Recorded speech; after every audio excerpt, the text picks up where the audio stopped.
Spring has sprung here in Happy Valley, and with the change of seasons brings warmer spring weather, and with the warmer weather brings the return of outdoor activities. I don't know about you, but one of my favorites is to tee it high and let it fly, and that's why I'm here at the Penn State golf courses to learn more about the connection between weather and golf.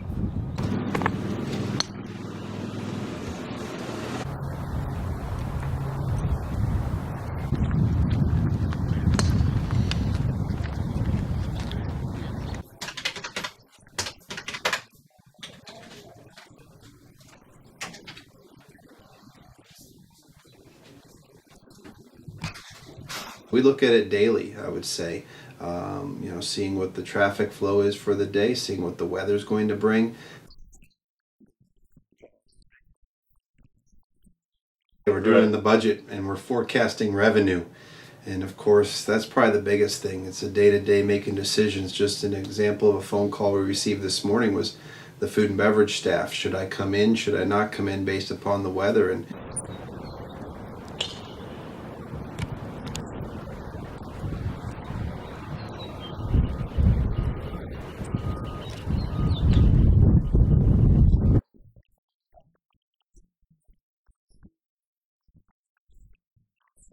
last summer was implemented, and I think the neatest thing is if you're on our website and you like us on Twitter, you'll get a feed every morning of the sunrise. You'll get a feed of every night of the sunset. So it's a great tool. It just tells you what the weather's doing at any time. If the weather does get above a 20-mile-an-hour wind speed, we'll also get a nice Twitter feed of, hey, the weather's getting breezy out there. Make sure you bring a jacket or a light coat or something like that.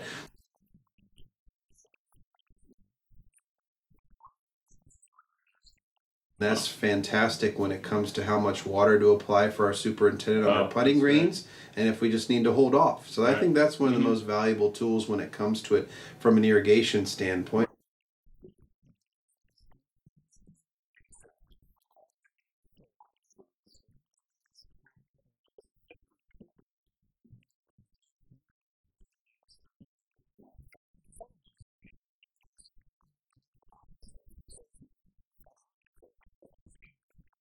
We're very fortunate we have ThorGuard is our lightning prediction system, where it will measure the electrons and neutrons in the air and come up with that threshold of when that red alert needs to happen.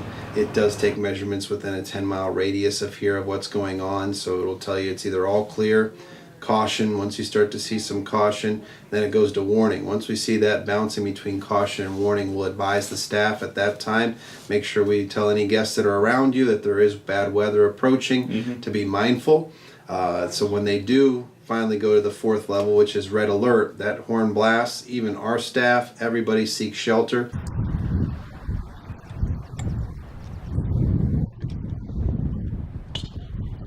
Every day we have a weather alert or weather system that we put outside so folks know what it's going to be today. Today, for example, is a northwest wind from 10 to 15 miles an hour. So it's important for us to know what the weather is doing at any time. But our golf coaches can get so specific to say, okay, that might mean an extra club now.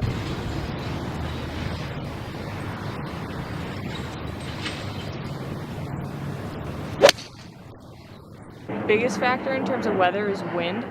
So I think it's more of just learning different shots in golf that you can keep the ball under the wind and not as high in the air where it's going to move it left or right or farther or shorter. Raining definitely affects contact of the ball. Also, the landing point of the ball, and you're not going to get as much roll. If you're out there playing in the rain, you can really go at some pins because the greens aren't going to be firm and they're not going to kick the ball away from the hole. So anything 50 and below, definitely looking from 5 to 10 yards flying shorter.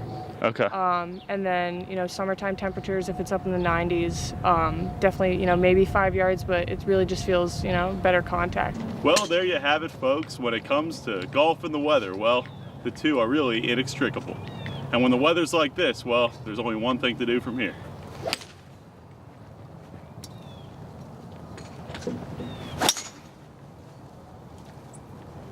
For Weather or Not, I'm Brian Cizek.